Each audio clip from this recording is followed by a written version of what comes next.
Ada yang menghina agama di Jawa, di Jember, vonisnya gila. Ada yang ini gila. Kalau nggak gila stres. Ada yang ngaku mabuk. Nyanyi-nyanyi syair Siti Aisyah radhiyallahu anha menghina mabuk. Yang menguploadnya masih mabuk juga waktu mengupload. Nah, yang begini-begini ini nggak boleh terjadi. Yang paling sial, orang-orang awam kan nggak ngerti hukum. Mereka katakan banyak penghina agama akhir-akhir ini. MUI kemana? Majelis Ulama Indonesia kemana? Loh, Majelis Ulama Indonesia nggak punya power. Kekuatan untuk menindak itu ada di kepolisian, di kejaksaan, di pengadilan. Penegak hukum bukan kami. Kami hanya mengeluarkan fatwa. Nggak punya kekuatan untuk nangkap.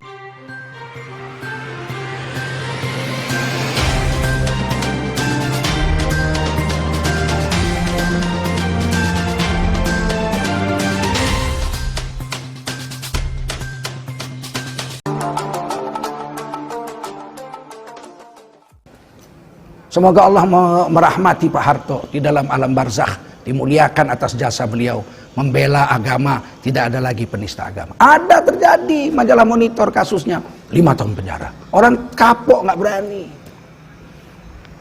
Seiring itu zaman Gus Dur nggak ada orang berani menghina agama. Meskipun Gus Dur orangnya longgar, artinya ya semua punya hak hidup di Indonesia ini. Dengan kelonggaran dada, kelapangan dada Gus Dur, semua punya hak. Kami punya utang jasa terhadap Gus Dur. Daerah mendapatkan DBH, dana bagi hasil dari pusat, yang selama ini nggak dapat. Itu jasa Gus Dur. Sehingga Riau sebagai penghasil minyak terbesar di Indonesia waktu itu tidak dapat apa-apa dari hasil ekspor minyak mentah dari Riau. Tapi setelah Gus Dur ada dana bagi hasil. Pajak yang dikutip ada dana bagi hasil untuk daerah. Yang sekarang ini misalnya di KI harusnya dapat sekitar 6 triliun, sudah setahun ditahan oleh pemerintah pusat. Itu kenapa? Karena ada dana bagi hasil yang ditahan oleh pusat, belum diantarkan ke daerah. Apapun alasannya, yang jelas sudah 1 tahun dana bagi hasil pemerintah DKI masih ditahan pemerintah pusat. Itu jasa Gus Dur. Semoga Allah merahmati Gus Dur di kuburnya. Zaman Ibu Megawati penghinaan agama nggak ada yang menonjol. Hukum jalan. Zaman Pak SBY ada satu tokoh dari partai PDI Perjuangan dari daerah Yogyakarta sana di penjara juga. Saya tidak sebut namanya. Di penjara. Dan beliau dengan senang hati, dengan lapang dada ya inkrah, artinya menerima keputusan pengadilan, beliau masuk penjara.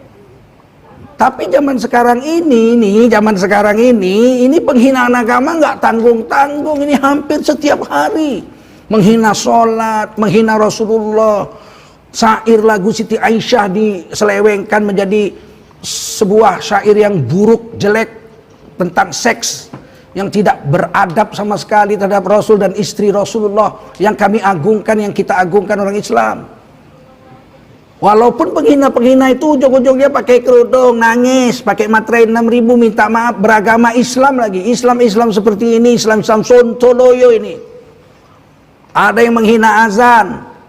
Kidung Ibu Indonesia lebih merdu daripada seruan azan, gak ditangkap, dibiarkan aja.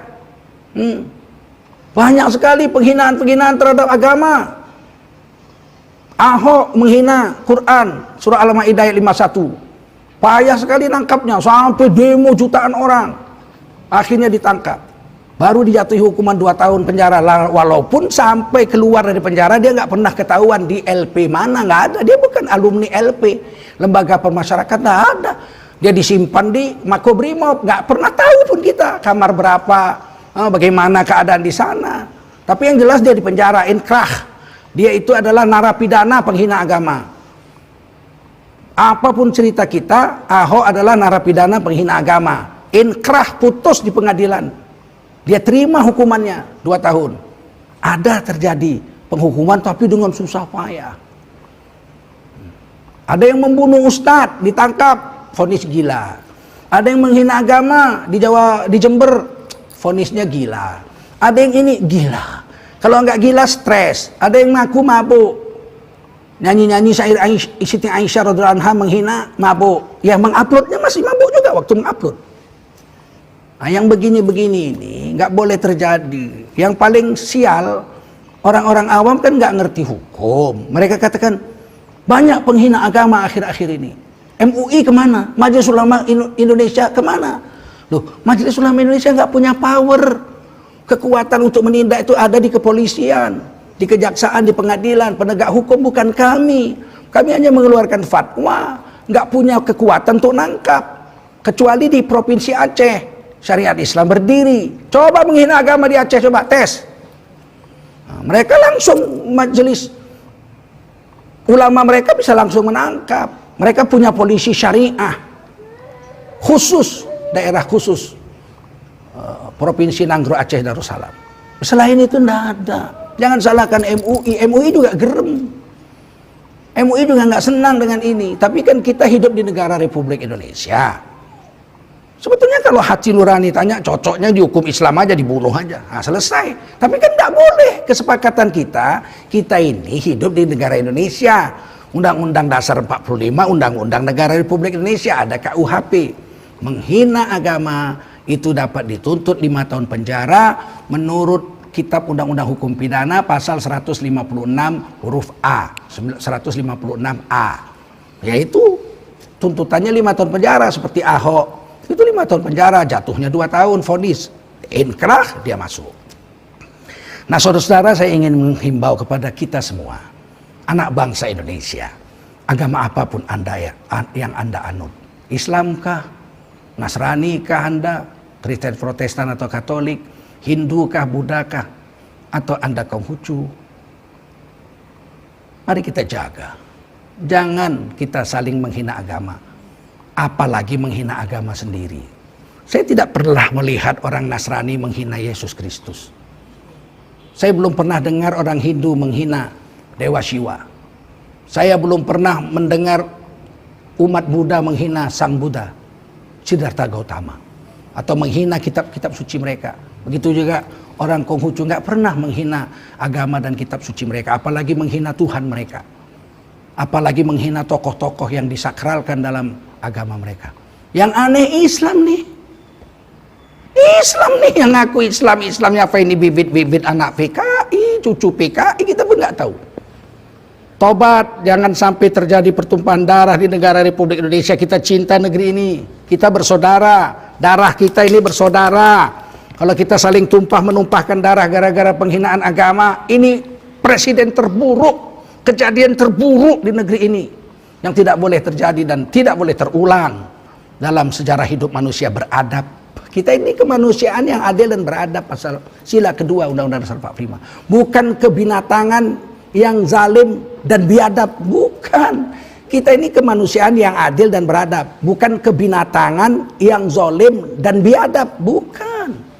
Kita jaga betul-betul untuk masa depan anak cucu cicit kita ke depan. Hentikan menghina agama, jangan ngomong-ngomong kadron, kadal gurun. Kemarin ada satu oknum mengaku sebagai pimpinan masyarakat Batak, pemuda Batak, kadron. Ini bukan negara mayoritas, itu ucapan-ucapan yang memecah belah persatuan. Ini negara kesatuan Republik Indonesia, bukan negara mayoritas. Tapi orang Islam di Indonesia nggak bisa dipungkiri, ada 230 juta. Maka yang saya ingatkan anak-anak muda, terutama yang Islam-Islam, kamu jangan iseng-iseng tapi menghina agama, itu dosa besar. Dalam 4 madhab sepakat hukumannya hukuman mati, dalam Islam hukum fikihnya. Tapi kita hukum negara, tuntutannya 5 tahun penjara. Jangan buat ibu bapakmu menangis gara-gara kamu iseng-isengnya menghina agama, menghina Rasul, menghina Allah, menghina ulama. Jangan iseng-isengnya itu, jangan iseng-iseng yang menyebabkan kamu masuk penjara, yang menyebabkan orang Islam marah kepadamu, yang menyebabkan bapak ibumu malu dan menangis, merana, sedih kalau kamu nanti disakiti atau dipenjara gara-gara keisenganmu yang tidak beradab itu. Maka dari itu saya Tengku Zulkarnain menghimbau sekali lagi, ini negara kesatuan Republik Indonesia, adalah tugas kita bersama menjaganya, berdiri sampai hari kiamat.